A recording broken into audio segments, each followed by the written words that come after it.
Snaking. What's up YouTube? It's your boy here, the Snake King, and today I'm gonna do a tutorial on how to ride a bike. How do you upshift? How do you downshift? So now I'm heading to a place where it's pretty empty so that I can teach you guys the real deal. But while in the meantime going there, I'm going to explain a few of the benefits of riding a bike. So first of all, the petrol wise, in any range of CC bike, it's not going to pass 25 ringgit. A full tank allows you to travel up to 250 to 300 kilometer.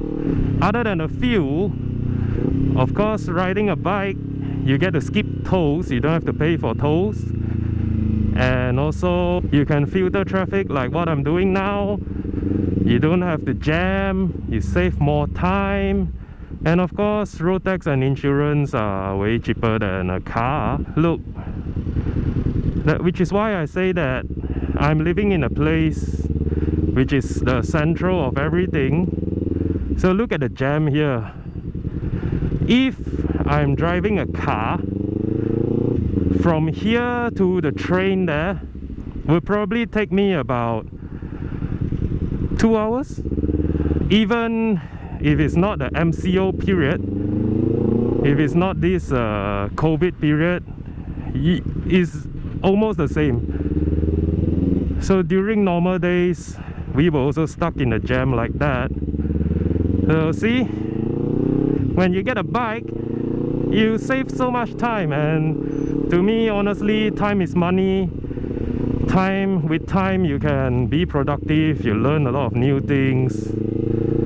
And yeah, so I explained on the previous video about what are the things that you should consider.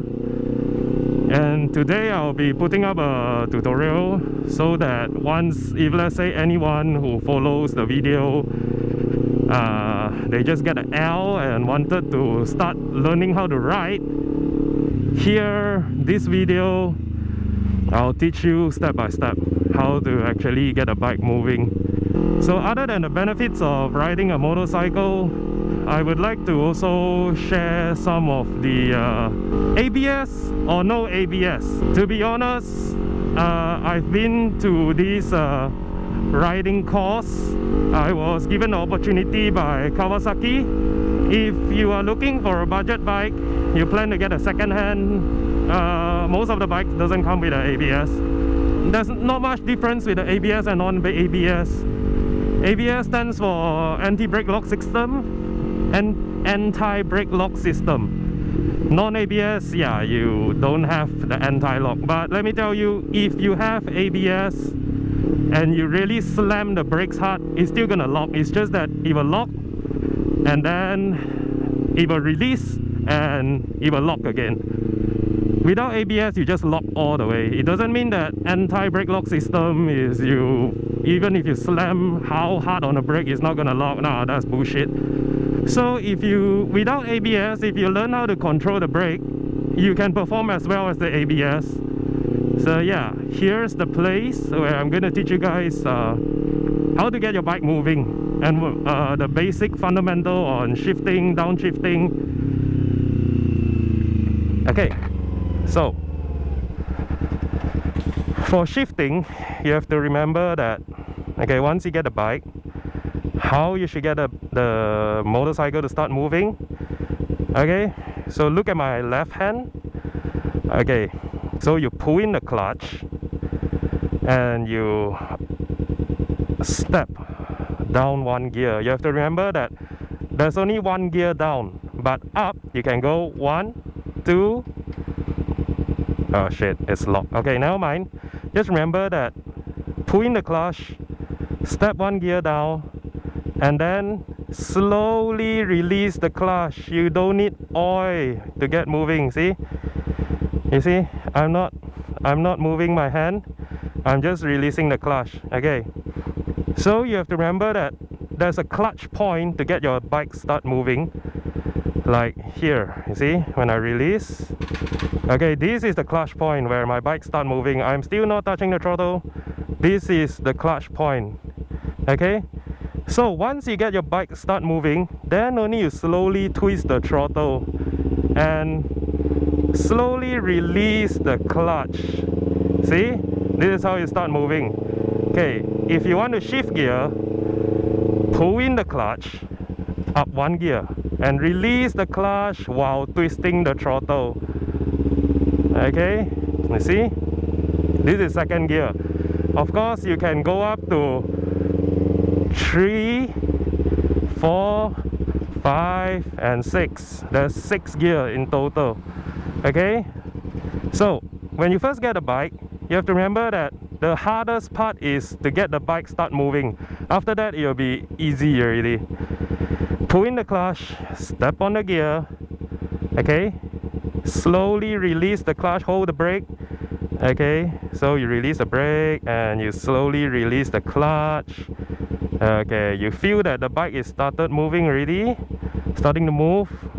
Twist the throttle while releasing more of the clutch, and there you go, you start moving. Okay, so when you start moving, pull in the clutch, put your feet below the pack. Okay, I'll show you one more time. You put the feet below the pack to shift it up. Okay, so you step down, start moving, press in clutch, up. Okay, again, release the clutch up to the point and your bike start moving. Twist throttle, release more of clutch and you start moving. Pull in the clutch, up, release clutch and twist throttle. Okay, this is second gear. So you want to go up the third gear, same thing, pull in clutch, up one gear, release clutch and throttle, third gear. Okay, so this is how you get your bike to move. And what happens when you come to a stop? Hold the clutch. Always remember, when you want to come to a stop, clutch first. Clutch always first. And then you move all the way down until you can't go down anymore. Okay, so you take a look here. This part here, in every bike they will have this indicator. So what you want to do is, the clutch, this is first, right? If you go all the way up, it's going to be second. But if you go halfway up, it will be a neutral. Look, neutral. So if you go up, but okay, this bike, it doesn't allow me to do it, but okay, let me show you. If you go like just now, you start moving. Okay, pull in the clutch all the way up, it will be second gear. Okay, okay, but now look at this. If you go halfway up, see, it will be a neutral. Okay, neutral is where you can release the clutch and your bike won't stall. So what happens if you're not in neutral and you release the clutch? Okay, look, it will jerk. Okay, so when you jerk, the engine light will come on. What you should do, pull in clutch, get it back to the neutral gear. Okay, release clutch, start the bike. Okay, this is the start button, this is your throttle, clutch, feet. Okay, so what you should do is, outside your house, you just practice on the clutch first, maybe about 20 attempts. Just find a point where the bike start moving, and then when it start moving, you squeeze back the clutch.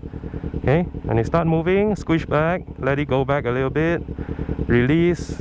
Practice to find a point, find the moving point on the clutch.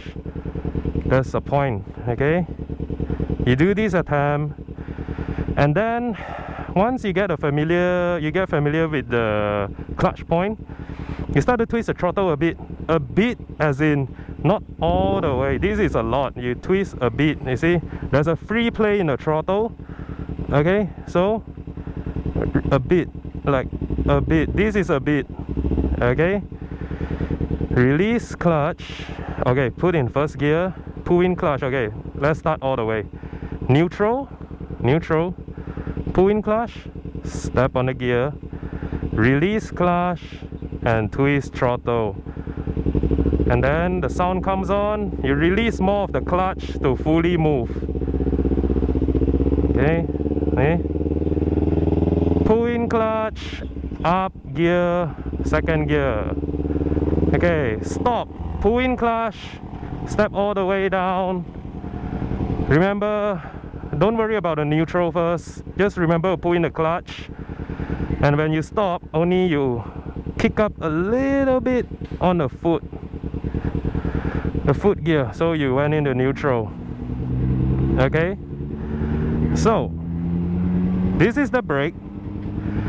Okay, this is the rear brake, but you don't need that on a motorcycle. You don't have to, literally I never used the rear brake before other than emergency times, but while you're practicing, these are the things that you need to practice first.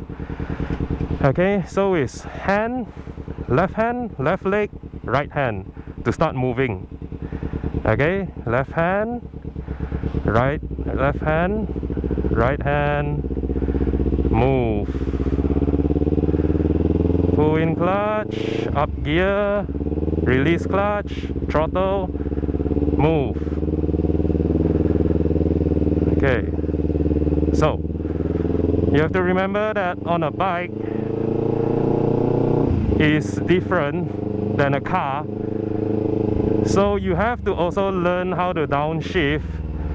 But the downshift part, I will do it on okay, maybe I'll do it here. Okay, so downshifting is essentially the same thing. It's just that you do clutch, throttle, and foot all at the same time. So how does it look like downshifting? You have to remember, downshifting, you have to do all three together at the same time: clutch, throttle, foot. So downshifting means that you're going down. If let's say you're on 6th gear, so you're going down 1 gear.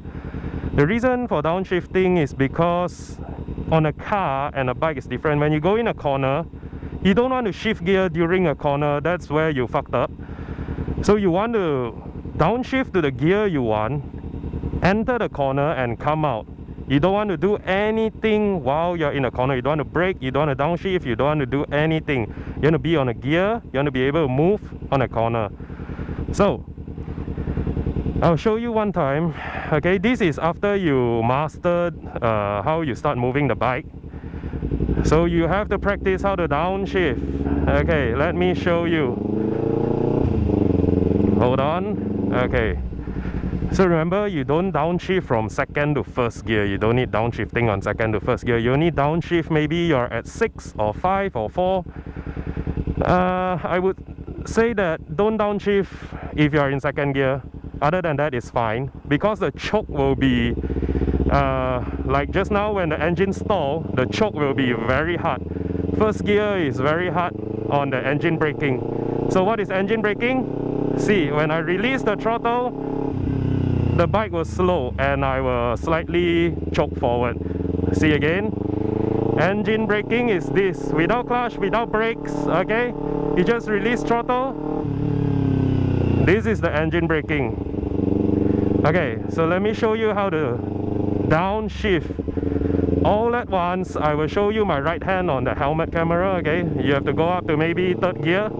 Okay, look how to downshift here. 1, 2, 3. You see? Okay, so some people might ask, why don't you just pull the clutch and you know, just step on the foot? Why don't you just do that? Why must you blip the throttle? Blipping the throttle, like I said just now, blipping the throttle means you release, you twist a bit. See, this is blipping the throttle. The reason why is because you want the rev match. On a bike, you want a smooth transition to downshift. You don't want to... Okay, let me show you. If you don't do this downshift, if you just pull in the clutch and the foot gear, what will happen? Okay, look. Okay, I'm on 2nd. I'm on 3rd. Okay, I didn't touch the throttle. Okay, see? I just pull clutch, leg. You see? It's not smooth. And if you do this on a bike, you most probably gonna have some issue crashing, or you know, it doesn't feel nice. You don't want this to happen. You want a smooth transition. So in order to do that, you have to blip the throttle, and while doing the clutch and the foot at the same time. So you pull clutch, you blip. Okay, probably it's going to be like that. Clutch first, clutch, blip foot, release clutch. This is how you downshift smoothly. Okay, so let me show you again, all at once. Second, third. Okay, downshift smoothly, blip throttle, everything all at once. Release throttle first. Okay, let me show you again. Okay, go out second. This is third. This is third gear. Okay, look, release, blip. See, it's a smooth transition from third to second gear. So these are the two things you have to master first. Okay, let me show you why you have to enter the gear that you want only to do a corner. So for a bike, okay, let me find a corner. Okay, I'll turn at this corner. Okay, so you see, I'm going up the third. Okay, this is third gear. Before going into the corner, you want to downshift, enter. Downshift, do not touch anything else. Then you enter the corner. Then you shift. See? Okay, the reason why, because as you know, car and motorcycles are different. On a car, nothing will happen on a car if you downshift during a turn. But on a bike, you have to remember that your tires are the thing that keeps you on the corner. So when you corner, let's say to the left, without the throttle, your tires are losing grip. So you need to actually be moving to give grip on the tires and corner, which is why you don't want to do anything during the corner. You want to get in the gear that you want and corner. On a bike is different than a car. So see, downshift, enter corner, and twist throttle, go out the corner. Okay, so downshift. Yeah, and another thing you should understand why you have to learn how to downshift is because on a bike, you can't fully rely on the brake. You need engine braking and the brake as well if any emergency happen. So what I would suggest is just practice these two first, and I'll explain on the next video why you have to utilize engine braking and the brake. Okay, for now, you just practice on getting the bike moving, release clutch, point, throttle, and release fully the clutch while giving it a throttle. Okay, change gear, release clutch, throttle. This is a step-by-step on how you should get your bike moving. So it's always better that you find a place which is empty. And yeah, so okay, when you see me when I'm doing the clutch, for beginners, I would advise you to pull the clutch all the way in, only shift. But once you master the center point of it, you actually don't have to pull the clutch all the way in.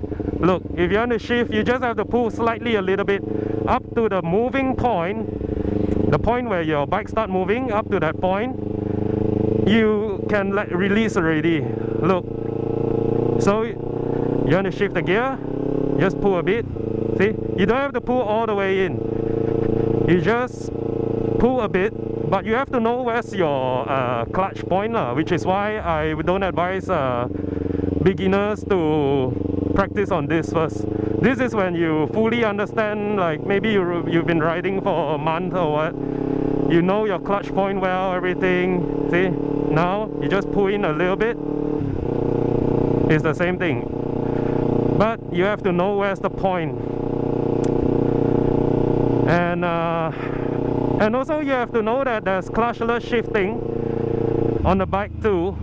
You actually don't need the clutch to shift your gear, to be honest, but this is quite damaging to the bike. So all you need to learn is, if you want to do clutchless shifting, you have to remember to blip the throttle. See? You have to learn how to blip the throttle first. And clutchless shifting, it's not very smooth on the transition, but you can do it. It's just that usually people do clutchless shifting during a drag race, or you want to try your test your top speed, or you want to test your acceleration. That's when you do clutchless shifting.